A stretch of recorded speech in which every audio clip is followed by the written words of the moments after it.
Nu är nya Casumo.com här.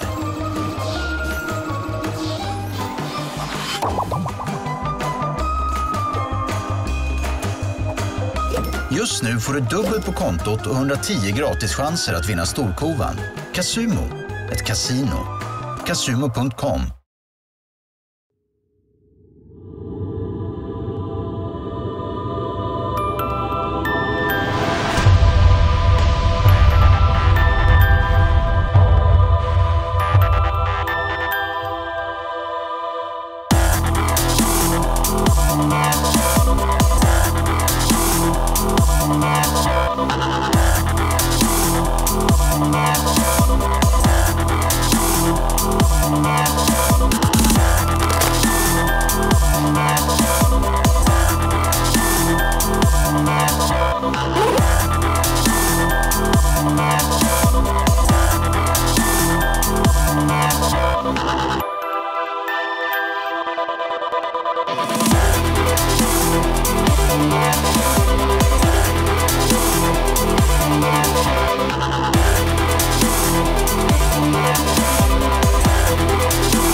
All right, man, it looks like it's going to be another B-split push coming up here, standard as could be for the T side.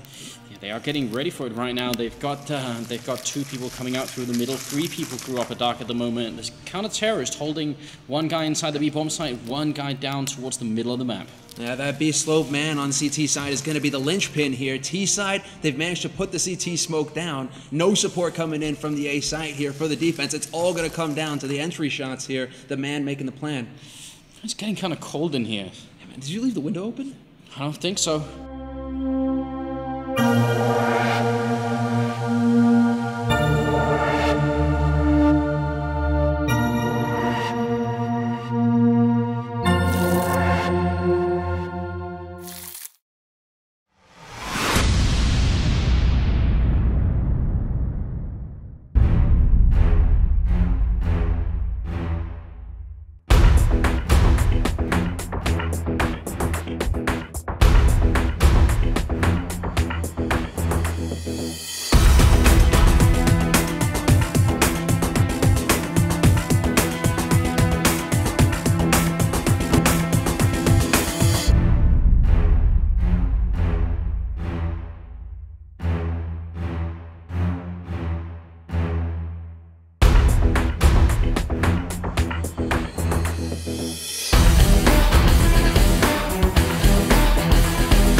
This is your last chance.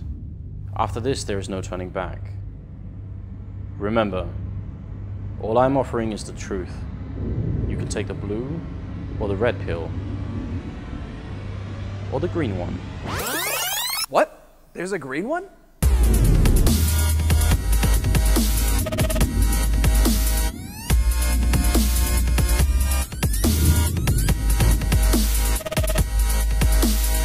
Sweet.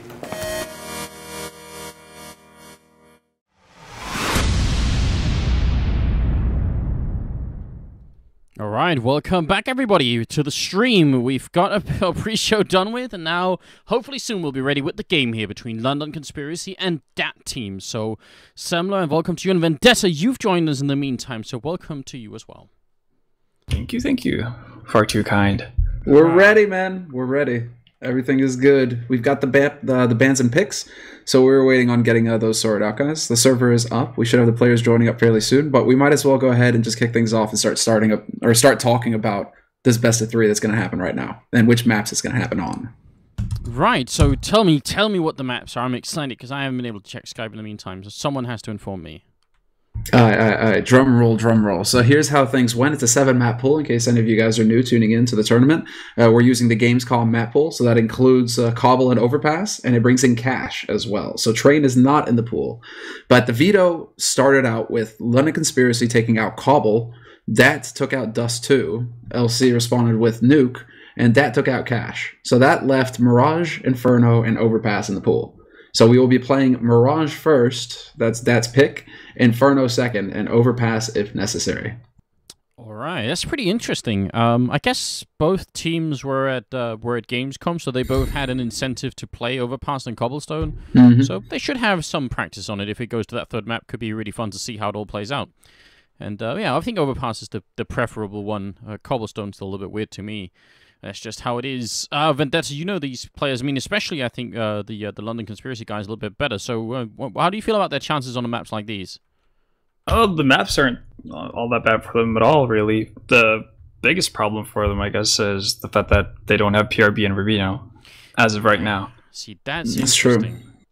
PRB did he have family or an exam? I can't remember. There was something going on, right? I think it was school related, yeah. Yeah, school related. So he had to be out. And Rubino's computer died, is that true?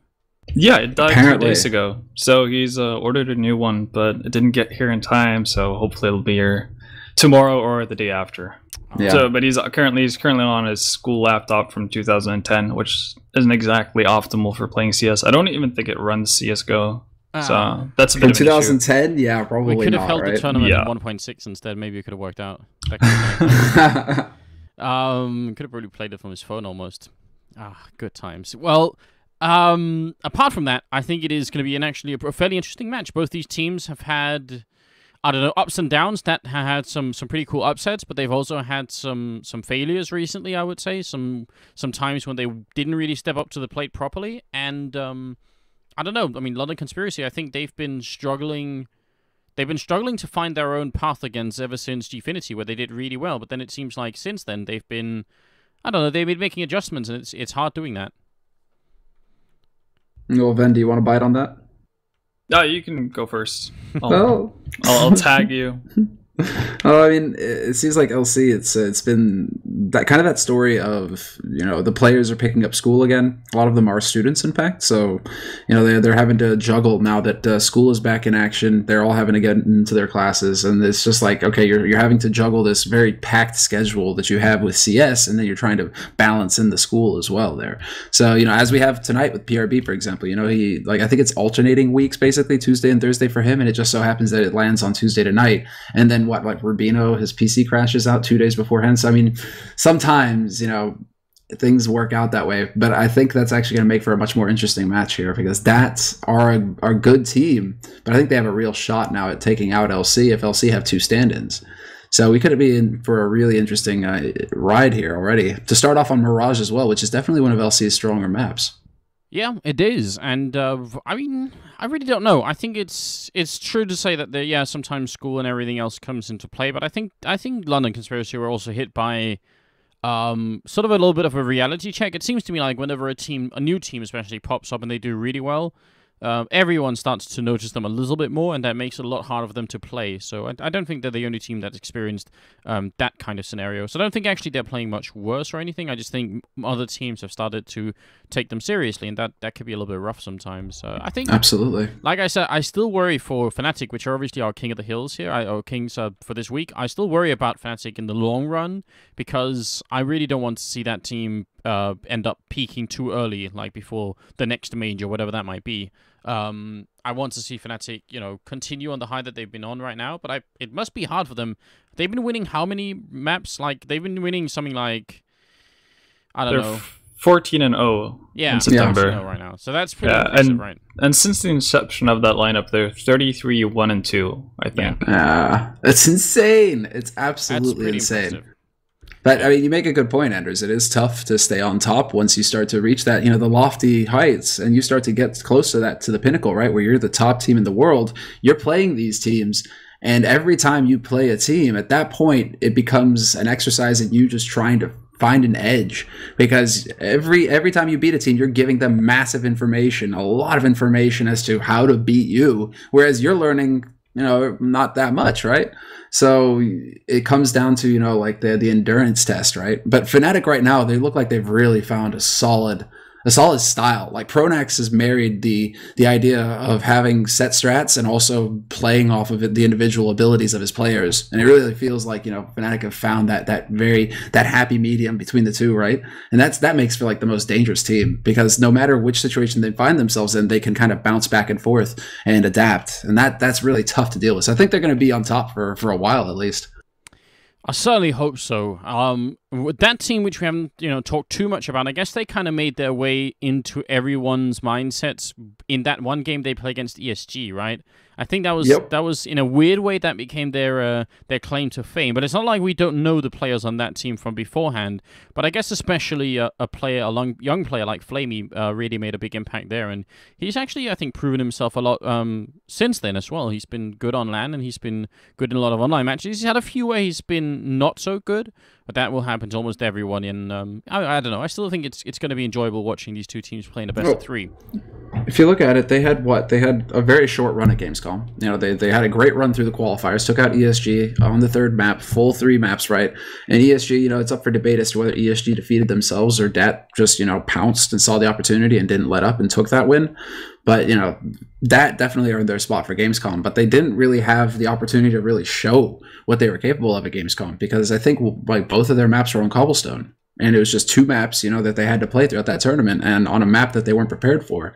So despite that fact, you still had the man that you mentioned, Flamey, show an excellent performance on LAN and really put up a good fight. But I think that they kind of left with Gamescom with a bit of a sour taste, just thinking, well, we didn't really get the opportunity to show what we're capable of. Well, that could be the reason why they opted to make a lineup change after Gamescom as well, because they went to Gamescom with Ubik, and he's no longer in the team. They brought back Prezrak, who we know from other Ukrainian teams. I think he's definitely played with Blade and Bondic previously, so he's being brought into the lineup. Their results have been mixed after Gamescom as well, but you could put that on them having a new player in their lineup and kind of having to readjust to the fact that he has to become integrated really with the team. So it'll be exciting to see when they can finally get over that hump, because they've had a couple of games versus opponents they should normally be able to beat where they've actually lost. For instance, one of their most recent games versus One Shot, another Russian team. So yeah, it's going to be exciting to see if they can maybe figure that out, or have figured that out till today, or not. Hopefully. So guys, while we are waiting to get onto the server, I think some of the issues of some of the players have been hit by some of the issues that everyone's been dealing with, which is the fail to create session bug that's been sort of spreading itself through the community. So I think some of the players are just having an issue. So we're just finding a server that everyone can connect to. That's why we're a little bit delayed here with the show. But in the meantime, what you guys should definitely do is you should go and check out the Asus raffle that we have going on at the bottom of the page. You can win a really cool graphics card from Asus. So just click the link down there. It says raffle, and you get to a Facebook page, and you like the Facebook page, and that's all you need to do. So definitely do that. We'll also be giving one of these headsets that we're wearing here from BitPhoenix, the BitPhoenix Flow, and also a CPU cooler from Alpenföhn that we were showing earlier during the pre-show as well. So we'll be giving away a bunch of stuff, and also for our subscribers, we do have at least tonight we have an M4A4 Asimov, and we also have a knife that we'll be giving away, a forest, boreal forest, I think it's called. Yeah, so that's very cool. We'll remind you guys later. I'll show you some of the items once we get into the game. But for now, we're just waiting for everything to get on the way. Man, quick note. Can you sort out the overlay? It's kind of irking me out because you can see the bottom of Semler's arm in the bottom left corner. It's kind of like the logo last night. I'm so sorry. Yes, that happened because I wanted to show people the name of the Monster Cat tracks we've been playing. Yeah. So. I'm sorry, guys. Yeah, don't want anyone with OCD to freak out or anything like that. Is it my arm? What is it? Yeah, it is your arm. What is it, guys? I'm flipping out. It was a screen capture, and now it captured part of the webcam instead, man. Very confusing. There we go. So important. All right, but don't forget about the raffle, guys. And, the big question is, because a lot of people have been asking, I've been getting a lot of questions anyway on Reddit and HLTV and everywhere else, people saying, why do you invite, that team? Why not get Virtus Pro back or something else like that? And I think part of the reasoning, well, first of all, a lot of the teams are hugely busy right now, so it's not easy getting a schedule to work out. But anyway, we did want to try and invite teams that weren't just, the top 4 in the world, because that's a nice way of building the community a little bit, giving a team like that a chance to, I don't know, play against a team like Fnatic potentially, or even just a team like London Conspiracy. I think it's going to be good for them. And if you only throw money at the top teams, then, it's only ever going to be top teams, and everyone else is going to have less of a chance to build their way up. So, yeah. Exactly. A little bit of a community building involved in that choice. So, I mean, hope you guys appreciate that. Certainly, it could be a lot of fun. And I don't know, have you guys, I've been walking around with a feeling, and it's not like I want to see Fnatic fail, because I actually really don't. I think it's so cool what they're up to. But I have a feeling that one of these days, the betting adventure that's been going on is going to be over, right? They're going to play against a team that they should win against, and then they're not going to win, and everyone is going to freak out. I see that coming in the future. What, that they lose a game? Yeah, well, well, not just lose a game. I think people will forgive them if they lose a game to, like, NIP or Virtus Pro or Dignitas or something, but, they end up losing a game to, a team that maybe people feel like they shouldn't, like the new 3D Max lineup with the Finnish people, right? Nato and everyone else. They lose a game to a team that maybe people think they shouldn't, and then everyone is going to freak out. I can see that happening. Yeah. Well, that happens on a regular basis with every top team, right? As soon as NiP loses a game, everyone's freaking out. It's the bane of NiP's dominance or existence, whatever you want to call it, right? Same thing with LDLC. LDLC, for instance, after losing to Epsilon last night, I think Shoxy had a not that great game, and obviously you're gonna have a ton of threads being like, Shoxy top 1, haha, no way, look at this one game out of the 5,000 games he's played. Right, of course. Yeah, that's bound to happen, and it's gonna happen to Fnatic too.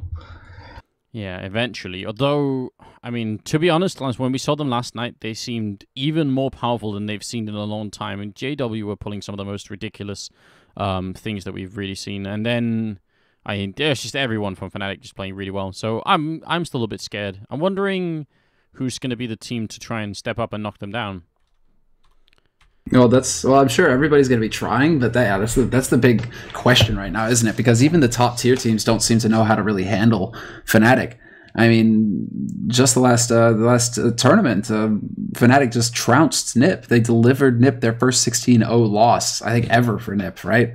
Yeah. So you got to think like, okay, top teams can't really handle them. It's gonna be Fnatic that defeat themselves in the end, I think. So we'll see how long they can keep the confidence going and how long they can keep rolling like this, because it can't last forever, right? It can't last forever. Even NiP lost eventually. They did after 87-0 on LAN. They ended up losing to the old Virtus Pro lineup. This is absolutely insane. Yeah, though that day you felt like the world just shudder. Some gods had been unseated there. Yeah, that was definitely a crazy SLTV tournament right there. I think I see at least one player on the server from London Conspiracy, so something is definitely working in the right direction. It's just taking a little bit longer than we would actually like, but yeah, apparently since the update there's been some sort of glitch, and we do have our wonderful mod from Fragbite, our admin that we've stolen from Fragbite, and he's helping us out with everything. So unfortunately it's hard to control. This last update has caused some weird issues with the server and the players, so we're still working on it, and once we get into the game we'll switch it on over, and we'll get on the way, guys, with the show. Don't worry. We don't want to keep everything too late, because we do have 2 best of 3s tonight to hand out for you guys. So it's going to be good fun. And we were actually going to have some really cool news to announce today as well, but because of other server issues, we ended up having to delay that. So probably going to be, a little bit later this week. Maybe tomorrow, maybe the day after, depending on how everything works out. But that's going to be good fun, too. So again, we're just teasing right now, but stay in close contact with the social media, and you will be able to keep up with it. That's On Fire Semler, On Fire Anders, and Vendetta Go on Twitter if you want to follow us. And there's also Room on Fire Twitter if you haven't followed it already. That's at Room on Fire CSGO, and we're going to try and keep that more active as well. So we've at least switched to Mirage now, which is supposed to be the first map, and that's a sign of something positive, I think. Now we just need to get on the way with the show. Do you guys have a preference for this? I mean, let's take it one map at a time then. For Mirage, would you see London Conspiracy with the stand-ins winning, or maybe that team taking it away? I think we're going to see either a 2-0 for LC or a 2-1 for LC. And if LC lose a map, I think it's going to be Mirage. Yeah, I actually agree. I think Mirage is the more likely map for LC to lose because of the AWP potential that's on that team. Well, you have to consider that LC have kind of had some hired guns, or they do have some hired guns on their team, which actually gives them, I guess, a bit more of an op threat than what they had previously. Not that Polly's, who's the one mainly opping for LC normally, is a bad offer by any sense of the word. Not at all, but I think we can all agree that Dennis is probably, when he's on his game, one of the best offers around. Yeah, there's no doubt about that. But I must say, last time I saw Dennis play on this map, in fact, his impact wasn't what I wanted it to be. Not that I really blame him, because as you said, he hasn't been playing all that much, but just to point that out, I think Dennis is usually, I would count him as a huge factor, but I'm gonna have to be persuaded this time before I really surrender to it. I will say this though, Porf is a guy, a Swedish player that is sometimes I think a little bit underestimated. Usually because he doesn't have like a set team to play in, we just see him show up in various mixed teams, but he's actually very good. He's extremely good. He's probably the best Swedish player nobody knows about. Yeah, that's a good way. That could be a good way of putting it. Yeah. And it's actually kind of funny. We talked about LC obviously having two stand-ins, and on the topic, the last time these two teams actually played each other, we saw the exact same lineup for London Conspiracy. That was in the Hitbox Arena Championship. Oh, really? Yeah, and they played the exact same with the exact same lineup for LC. Obviously, that team had Ubik instead of Prizrak that time around. But for LC, it's the same lineup, and they actually won 2-0 that time around. They won 16-10 on Mirage, and it went to something like triple overtime on Inferno. Oh, triple overtime. Sounds good. That's what we need, right? More of that kind of thing. We do have 9 people on the server, so I mean, actually 10 now. So things are definitely going in the right direction. So we do apologize for the delay, but some technical issues after the last Valve update now seems to be sorted all out. Yeah, it looks like we got everything sorted out here, so players should be readying up any moment now. We should be getting live and into the knife to determine who's going to be starting on the CT side or the T side here. I could see that team actually managing to take this on here because they've already kind of proven themselves as well. I mean, if we're going to go back a little bit, just before Gamescom, I'm sure a different lineup, but still, this is the map that they beat ESG on to actually get qualified for the main event. So they know their way around it. We've seen what World Edit is capable of with that AWP. It's going to be tough for LC to deal with them, I think. It might be. I don't know what kind of version of that is going to show up. I mean, I would love to see Flamey doing what he does best. But I feel like, a lot rides on his shoulders, and he's still a really young player. So you got to wonder if the pressure is going to get to him sometimes, and maybe he just feels like it's a little bit too much. Hopefully not this time, because now the restart is in effect. So welcome to the show, ladies and gentlemen. You're at Room on Fire, and this is the Caseking at the Hill, cooled by Alpenföhn now at week 8. And we've got dAT team versus London Conspiracy. Best of 3 game just starting now. Invite your friends, and let's enjoy some good Counter-Strike together. We do have a bunch of giveaways later today that we'll remind you of, as well as the Facebook raffle going on at the bottom of the page. So check that out if you haven't already. And now let's see who's going to win this knife round, which...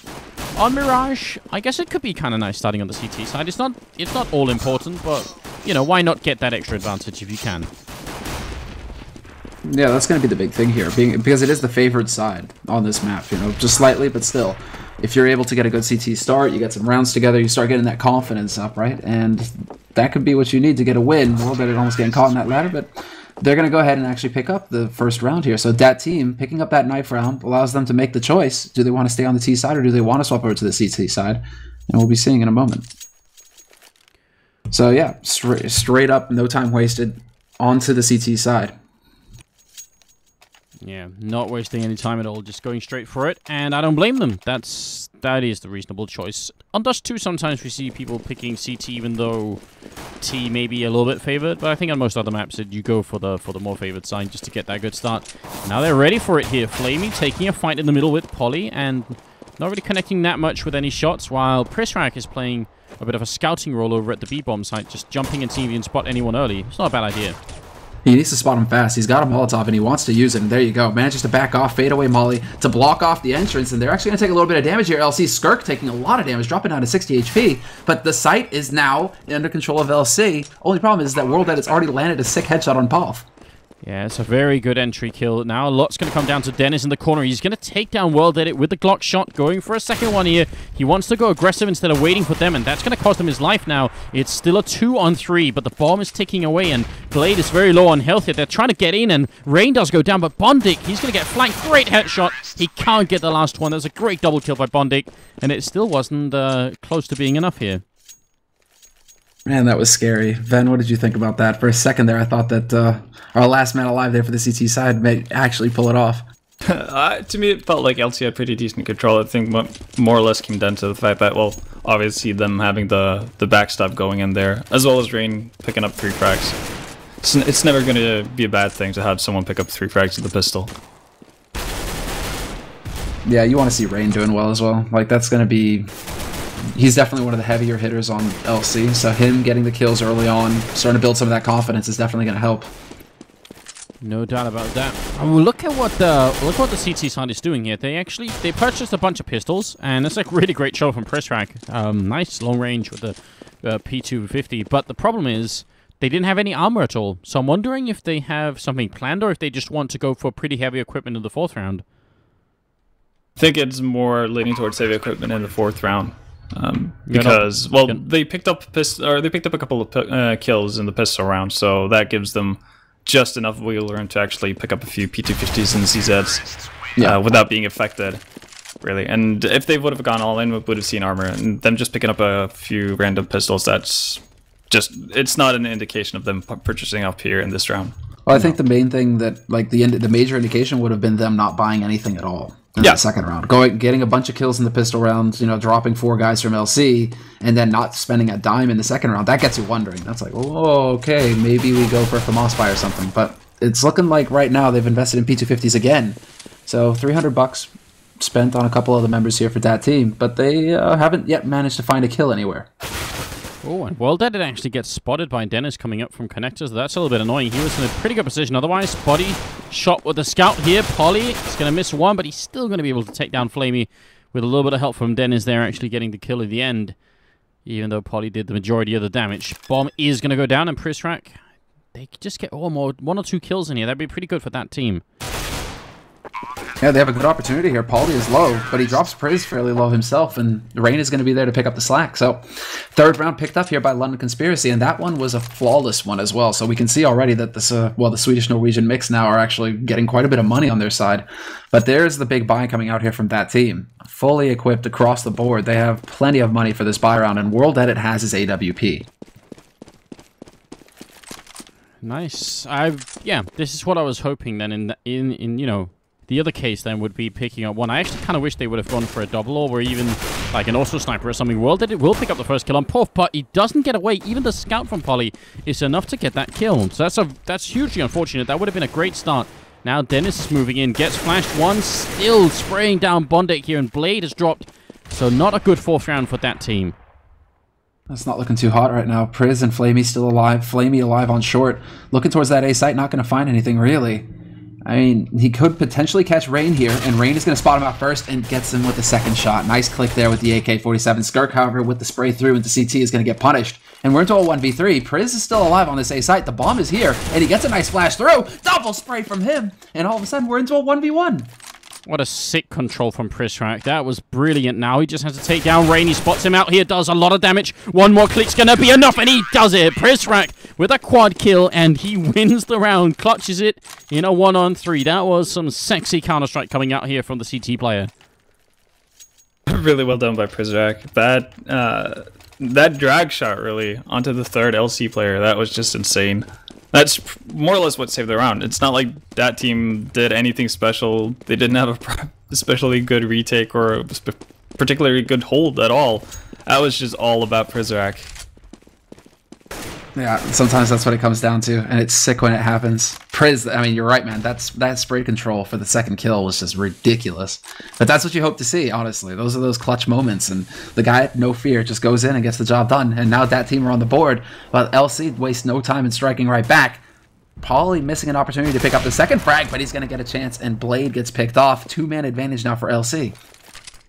And they haven't even committed to anything here on the terrace side. The bomb is still in T-spawn, so they're just moving around looking for picks right now, and it's working brilliantly for them. Prizrak's going to go down, Bondik with a kill, and then an instant grenade onto him. It's going to be up to Flamey, and they actually lined it up. He could have killed Skirk and Porf both then. That was a little bit dangerous. Could have been another insane clutch coming out from that, but it doesn't work out. It's a 4-on-1 now, and moving straight into the 6th round, and the CTs just cannot buy anything. They're completely broke at this point. So we're going to see clean eco out of them. They might even have to do a double eco, seeing how Flamey picked up a pistol, so he's down to 1500. If he doesn't pick up anything, he's going to have to go with FAMAS, most likely. And that's not a good thing, unless they're planning for a double eco to get that op on World Edit. LC this time are going straight for the A-bomb side. Good pick off here from Bondik. And I think that's the first kill of the match for him. Flamey will pick up one with that pistol, maybe. That is worth it after all. Prizrak's still going to be alone, but they got 2 kills in here. Yeah, they got 2, and there is a potential for a third here. Prizrak has shown that he's definitely able to hit heads already in this game. So if he's able to maybe pick up one of the P250s, wow, it's not going to happen as Pauly wipes him off the face of the earth. Yeah, wishful thinking. Yeah, and I guess the big thing now, the big tell is whether or not that team are actually going to buy up now with FAMASs and try to put an end to the bleeding, but it seems like they're content with actually just picking up pistols, and they're going to be going for ops. This is interesting. I mean, that team, this is the thing. Sometimes, you know, you see these teams kind of go for these force buys, and it feels like a little bit like a gamble because they're limited on nades. They've got FAMASs, right? And it's still a tough round for them to win, but they're trying to put a stop to it early. You know, LC are now sitting on 5 rounds. So that team, this is actually some very cool play. Like, and by cool, I mean patient, you know, keeping control of themselves, not forcing a buy early or taking a risk. They're just like, okay, we'll let them have a 6th round. We'll try and do damage in this round, and then we'll go fully equipped for the next one and just stop them there. Speaking of cool play, Rain has actually snuck up onto the A-bomb site completely unnoticed, as well as Bondik actually having made the way all the way out to T-spawn, and is now going to be able to maybe catch off the bomb. Could have very likely taken down Pauly then. That was a little bit unfortunate that he couldn't get that kill in. Flamey's hiding with an AK. Be nice if he can get some kills in here or escape with the AK, one or the other, but his timing might be a little bit off here. Dennis already gunning for him, and he's got 7 points of health. He's going to get grenaded to death. That's just unfortunate. And no AK action coming out this time. Well, it's going to move us right into the 8th round, and we'll have to find out if this double eco that did is going to actually work out for them. So there's one up on World Edit, and I'm looking at Flamey to see if he's going to pick up anything tricky or if it's going to be a straight M4. No, that's the question. Ah, there it is. It was worth the wait. It was worth the wait. It's going to be a Scar 20 on Flamey, and this is the kind of firepower that they're saving up for, right? Get that AWP, get that Scar 20, spread them out across the map. Prizrak is still going to be holding the apartment solo, but World Edit manages to find the opening frag on Paul. And there's the auto sniper paying off. They do get the return frag after Dennis took down Prizrak and Flamey. Oh, good timing from Skirk. Just as Flamey decided to move, that's when he struck. So they're straight back into a 3-on-3. And not all of that team is actually at this B-bomb site here. Ollie very low on health, could be going down. One more bullet, and there it is. Blade will pick up the kill. Skirk is going to go down, and now it's on Rain. 1-on-3. And he's lost a bomb as well, and he's going to go down. That's a great shot from World Edit. So good movement from that team, and they secure the round. They do. Unfortunately, they're not able to pick up the auto sniper for Flamey anymore, so they're not going to have that weapon in their arsenal for the upcoming round. But I guess at this point, they're more than happy with just getting a stop to LC's run, really. They're going to be able to get one more round on the board, and if they can do this a couple more times, they might be able to bring LC down to an eco. But as of right now, LC are fully bought up, and Dennis has picked up an op. Yeah, it feels like right now, at least, they have World Edit with that AWP, and he did get 2 kills in that last round, and I think he's going to be a major player for that team. His AWP, we've seen some great play from him in the past, and he's already starting to demonstrate it now. I think this is going to be like the big important thing here for that team. Just make sure that they have that sniper rifle for him. But World Edit picks up the first frag, and Bondic will find a second one as LC try and push out from T-Pit. They're working their way through apartments, but Poff gets smoked off, and he's going to just leave a little parting gift there for Bondic. HE to the face, but only does 20 damage. Yeah, not that bad. Flamey with a grenade out. I'm wondering if World Edit is going to go and peek the middle, but he's just waiting, letting them come, and I think that's good. Right now the CTs can afford to play this defensively because they got a 2-man advantage. It's going to have to be London Conspiracy somehow finding an entrance into one of these bomb sites, and they are sneaking their way up. Already been spotted. This Poly is down to 15 health, and a second headshot from Blade will end that one. Blade really showing some great aim right here with the M4. Nice control from him so far, and this is actually how that team have to play. It seems like getting some of that confidence back, not getting flustered, not going for early force buys, just taking their time, playing their game, and this is with 4 guys alive that they're going to manage to pick up their 3rd round here.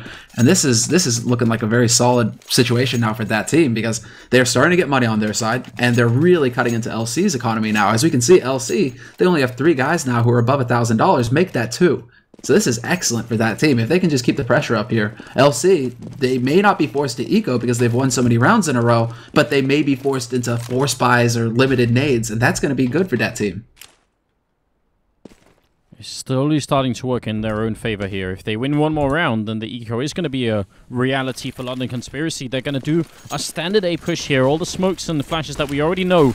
And Bondic with a good counter flash coming out here. He's going to peek afterwards. Sprays down one and gets a double kill before he goes down. But unfortunately, they lose Blade as well. So there is going to be a bomb plant happening here for the terrorist side. With all these smokes down, it's going to be really hard for that team to actually get in on the site before LC gets into proper afterplant positions. There's a great double grenade landing on Flamey. He's down to 4. He hasn't even seen anyone yet. Kristrak coming up for CT spawn. I think he's going to be the key guy here. He has to get a bunch of kills. The World Edit going to help him out. Takes down Porth. And now it's a 2-on-3. Skirk with a good return kill. That's actually Rain picking that one up. Skirk's going to take one. He goes down. Flamey on 4 health.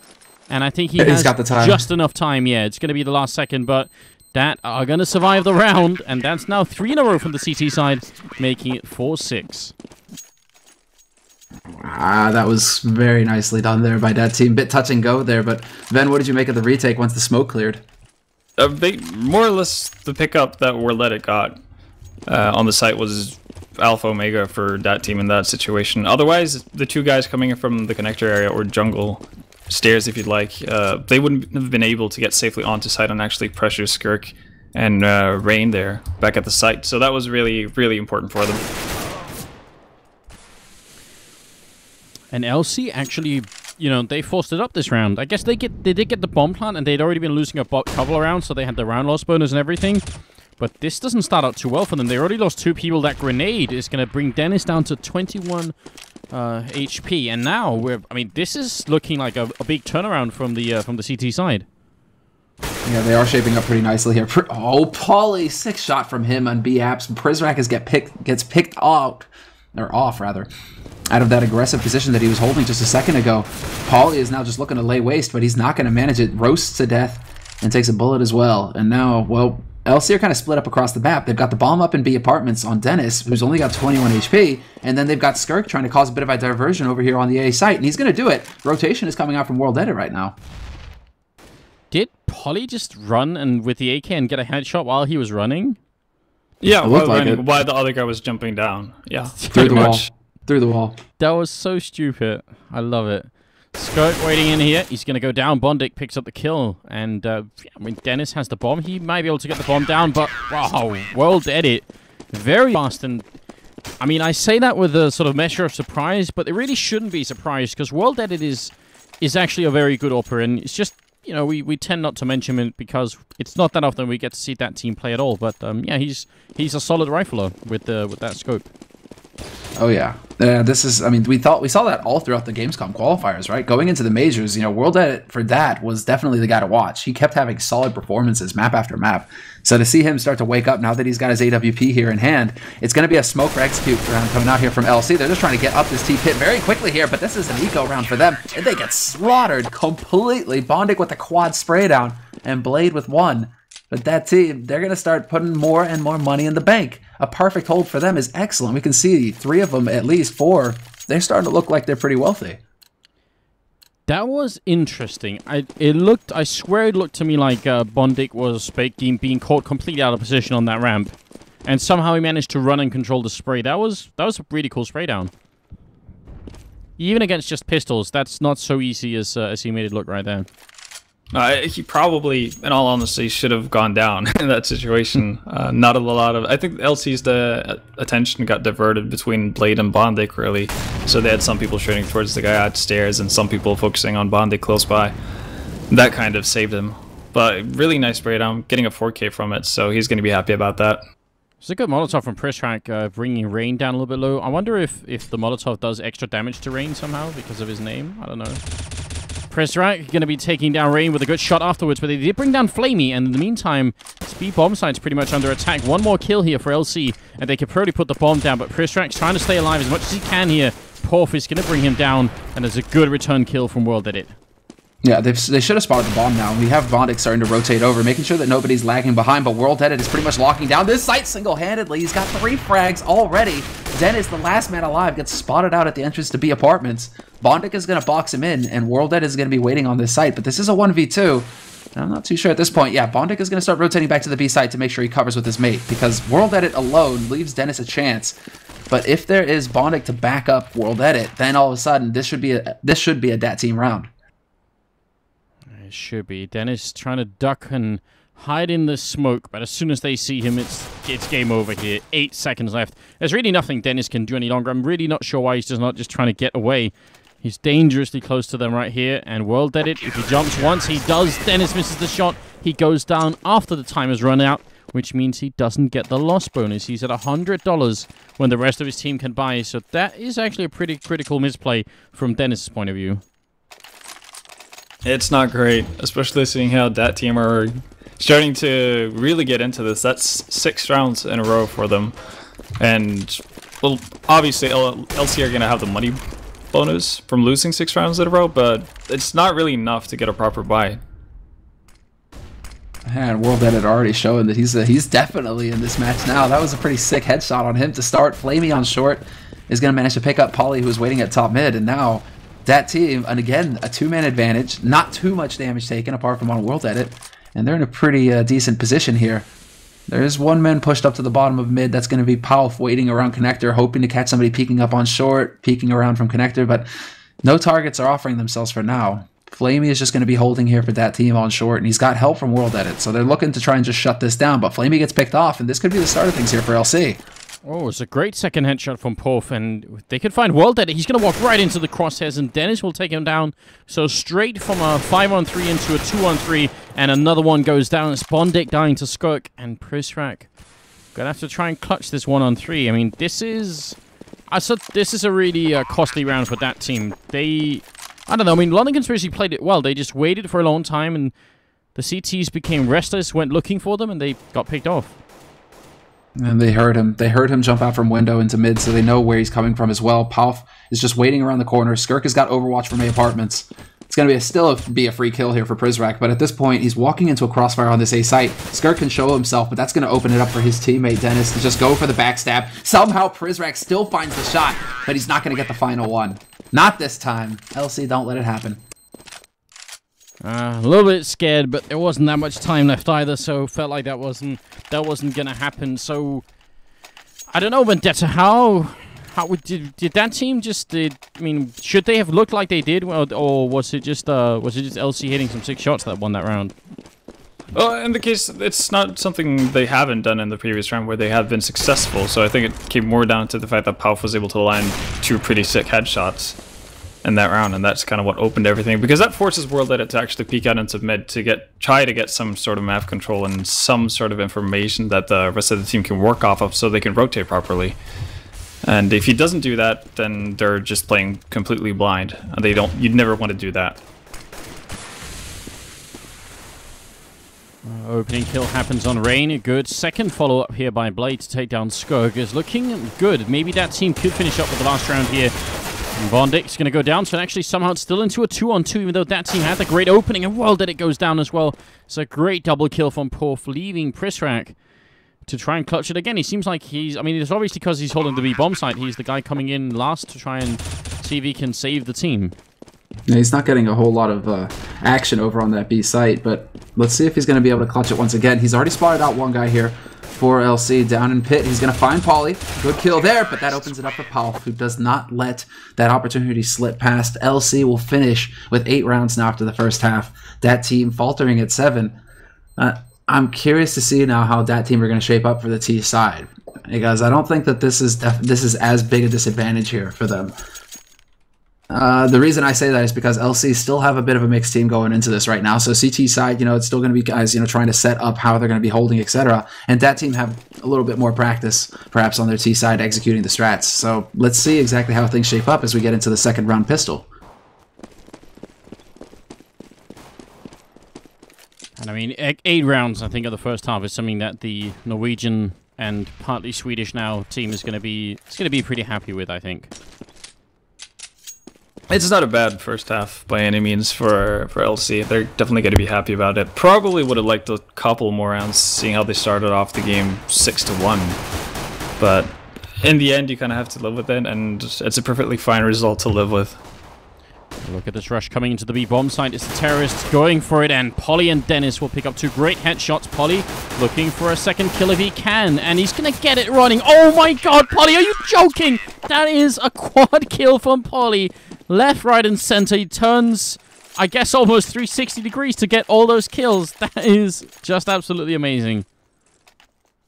It was crazy work being done by Polly right there. I thought he was lucky to get the first guy close by kitchen, and I was sure he was going to die right after that, but somehow he managed to find people with the 2 next bullets.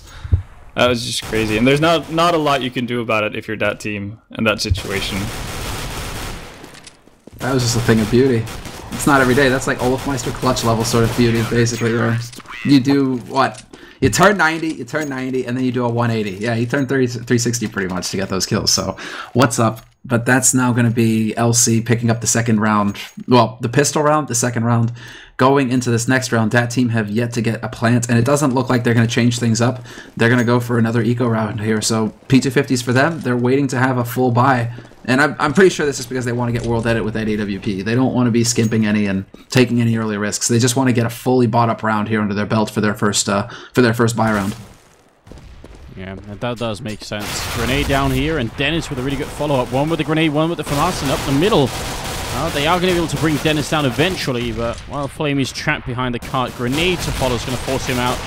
And he goes down to Skirk. So pretty good round from LC, who right now they're really taking the lead. I think once again, the I don't know, the Ukrainian squad has to step it up here and really break LC. They don't just have to win a few rounds. I think they have to mentally get under their skin. But it's hard when Polly's playing like he is right here.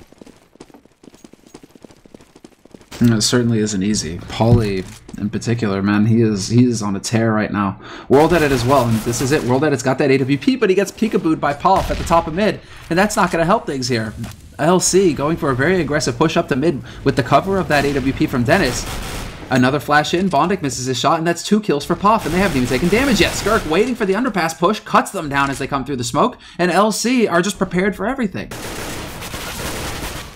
Even being shot through the floor there. Flamey is going to pick off 1 and a second great headshot on Skirk. Not going to get the 3rd one. Auto Sniper is a little bit too much to handle.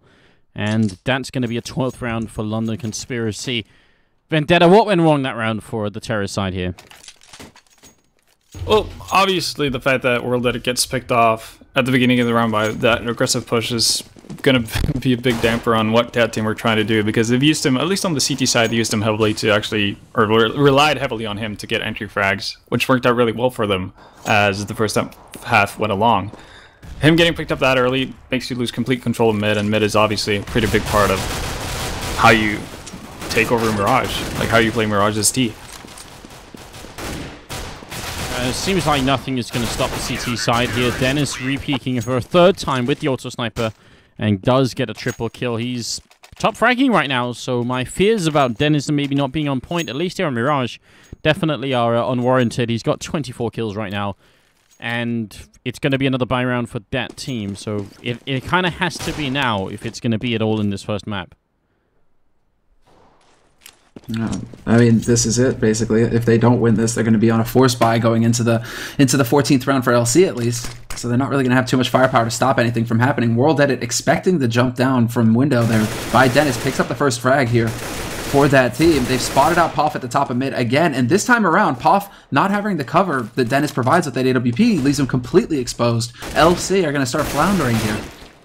Well, Rain does get one kill in return, and they still have control of the bomb site, so right now I'd like to see LC just trying to play it safely and let's try and see if that team are going to make a mistake, essentially.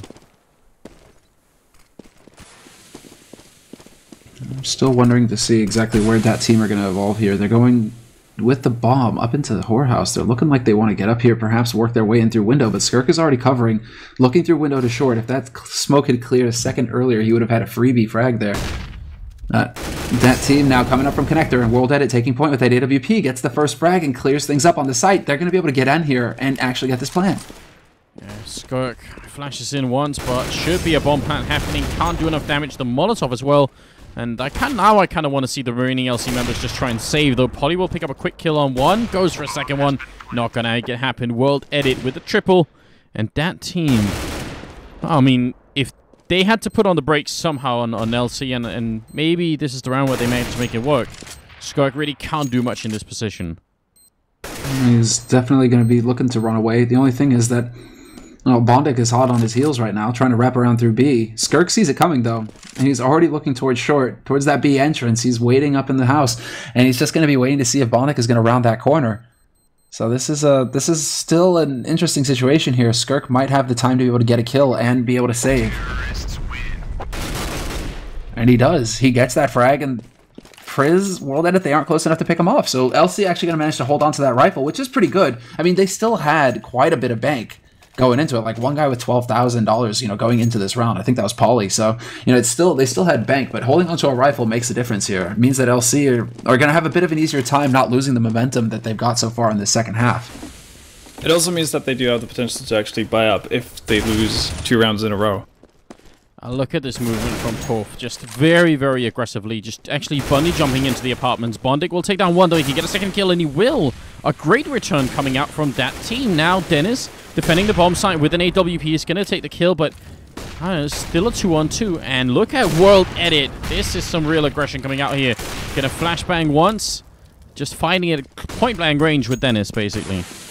Yeah, and Pauly, I was about to say Pauly is waiting in CT, but there's Dennis from Electric, picks up one. World Edit versus Dennis now, op v op. Who's going to land the shot first? World Edit, does he look at the right place? He spots him, looks to see, and there's the point-blank shot. Oh. World Edit will get it in the end. Dennis going for the no-scope and not landing it. What an interesting one-on-one. From that team's point of view, I mean, that was critical. London Conspiracy have a lot of rope to try and, and mess around with here, so they're going to be fine for a while before they start to panic. But at least, I guess right now, they are sort of staring an eco right in the face. If they lose this upcoming round, it's going to be saving. Yeah, most likely a double eco as well. So they definitely need to do as much damage as possible if they end up losing the round, because obviously they're not going to get any sort of bomb plant bonus money. That was a sick frag from Paul through the smoke. Oh, jumping shot there from Dennis. Dennis goes point blank. That opens it up for Rain, who's going to get a double spray down. For Israk and World Edit not able to live through this, even getting shots in from below in shadow. LC, they get control right back in this round. 4 guys live. They stabilize. And now that team, to try and stop LC from getting off match point, they have World Edit on 6,000, but the rest of them are broke. They're really going aggressive that round, London Conspiracy. There's not much hanging back and waiting or anything like that. Even with the smokes and flashes going into that A-bomb site, they just kept charging in there, not really letting the terrorists get into a position or anything. They just basically ran into their own attack. And now it's going to be pistols for the terrorist side. Yeah, and Paul, thanks to the information given there by Skirk, getting close, they knew that there were guys there, Dennis. Sick shot from him. Death from above. But now Pop is there to pick up the slack. Double spray for him. He gets quad kill this anti-eco, so nicely done. But that's very cool. The positioning there from Skirk, basically telling his teammates, yeah, okay, if they're not B-apps, they're underpass. And Pop just capitalizes on that big time. Now we're looking at map point here for LC. The Norwegian, now with the Norwegian team with 2 stand-ins, Porf and Dennis, of course, from Sweden, who are, interestingly enough, top fragging at 25 and 28 kills. So, stand-ins goes, I think they've earned their pay so far. Oh, they're Swedes. Right, best stand-ins in the world, clearly. Maybe we did curse Dennis. He's going to go down anyway, and Prisrak does a respectable amount of damage to Porf. Now Skirk coming into the middle, looking for a headshot on somebody, and he's going to grenade down towards Underpass. Won't really do anything at all to world edit, so potentially a good start. That team need to win 6 rounds in a row here to force overtime, and then they need to win the overtime. It's kind of a big task ahead of them. It's not going to be easy, but they have a 2-man advantage going into this round, so at least they can get on the board here. LC will have enough money to buy up in the next round if they lose this one, but that team, basically they need to win this round and the next one, and they could force London Conspiracy either into a force buy or an eco, and that's going to be very good for that team. So, Paul gets the drop on World Edit, takes him with him, brings it back to a 2-on-3, leaving Skirk alive with Pauly. Skirk trying to shoot from short, but Pauly is alive on this site, and they're closing in on him, and he is not long for this world. He gets picked off instantly. I think if he had got that spray down on Blade, that could have been an interesting 2-on-2 for LC. Now, I'm not so sure Scott could really do much of anything, and giving the monetary situation on Dennis mostly, he should pretty just try and save this rifle.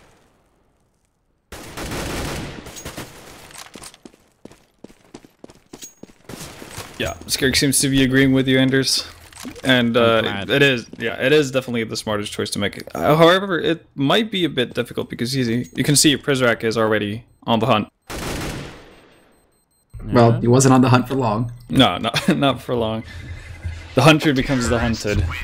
But yeah, LC should be able to force up here in this situation, and they do have 5 rounds to go on as well, so it's not that big of a risk for them if they want to opt for it. But we'll see what they're doing. They're going to end up doing it. It seems like they are actually going to end up force buying. Yes, indeed. I mean, why not? They realize that even if they lose this round and they might end up having to eco once or twice, they still have another shot at doing this. And oh, great shot from Bondic. Flamey also taking down Dennis up in the apartments. They were ready for that aggressive push from LC, and it's happened once before. So maybe... I don't know if that was exactly predictable from LC, but I'm glad to see that that team were aware that that might have happened again. Well, is it? I'm just wondering, is it the Dennis influence? Because that was definitely like a go-to play for LGB to put the do a 2-man push up into A apartments on CT side like that. Very aggressive, just get up in the T side's face. But that team are pretty much like running the hard counter to that, aren't they? They're putting 2 guys in A apartments as well. So LC are hoping to find 1 guy up there, like Adrian, basically alone, and getting a freebie kill and just, getting the information. Instead, they're getting slapped down every time. That team, they're well prepared. Polly somehow missed that shot, and when he repeats, World Edit is there. I have no idea how that shot missed. That looked to me like it was going to be on point. Porf with a good pick off on Blade, who was going to put the bomb down, but it doesn't really matter that much. Skirk is going to be running in, doesn't check both sides of the road, and you have to do that before you cross over. And it's going to be 15-11, now moving into the 27th round. And they are going to have to eco on the LC side. So, Vendetta, being Norwegian yourself, are you feeling worried right now for the CT side, or do you think they still have it in the bag? No, not really. I'm not too worried for LC. And I think the main reason as to why they're playing so aggressively is simply because they're a mix. They want to make sure that team don't have the opportunity to actually run anything, to actually set up a structured attack towards a bomb site, because a retake when you're uncoordinated, as you normally are when you're a mixed team, that's just complete chaos, and anything can happen at that point. And normally, it's not going to go your way. So I think that's why they're playing so aggressively. They might have to change up, though, if that team are actually adapting to it, like they did with playing 2 people in apps in the previous round. Ah, well, so we might... I mean, this is, I guess, good news, because it's actually kind of fun to see LC playing this way. But obviously, if that team start to realize that, wait a minute, they're being A little bit more aggressive than we normally thought they would be. Maybe we should just, you know, relax, kind of like they're doing now. We see World did it in the middle, ready for a push. They're ready for a push at B. They're even ready for a push in apartment. So, yeah, that might be a pretty accurate analysis of what's happening here on this terrorist side, too. On the terrorist side, on the CT side as well, actually, not really going too crazy anywhere on the map. They're taking their time. It looks like that team are going to focus on getting control of mid right now. Palf is going to waiting in window. He's going to take a peek. He spots out Bondic at the top, and through the smoke will find the headshot on Bondic. So there's LC managing to get the entry frag. Dennis will find Flamey peeking around in A apartments, and just like that, LC have a 2-man lead. Well, did it very low on health as well, so this is a scary position for the terrorists. Maybe Prisrag could make something at this position. He's going to walk in, but Dennis is a little bit too quick. If he could have taken down Dennis, I think it could have been a good opening. And now Pof is going to take down World. It's Blade alone. 1 on 5. He's going to take down Pof, but it's clearly too late at this point. He's got 7 health, and even his teammates are saying, good game. So it looks like LC are going to be able to finish here on Mirage. Yeah. There it is. Dennis ending up at, what, 31 kills for Dennis? My God. Yeah. All right, well, that's pretty impressive, and I mean, we did say that LC might have been the favorite team going into this one, even with a couple of stand-ins here, but I don't know. I think if that team hadn't been taking so long on the first half to get into it, maybe it could have been a little bit closer for them. Well, anyway, guys, we're going to be back on the camera real quick here, and then before we get into the next map, which is going to be Inferno, we're going to go to a commercial break. But before we do that, we want to remind all of you that we're doing a couple of giveaways later. One of these headsets, a CPU cooler from Alpenföhn, and also there's the Facebook raffle at the bottom of the page. So go and click that link, guys, and like the Facebook page, and you'll be good to go. You can win a really cool graphics card from Asus, so don't want to miss out on that either. But now, quick commercial break, and we will be right back.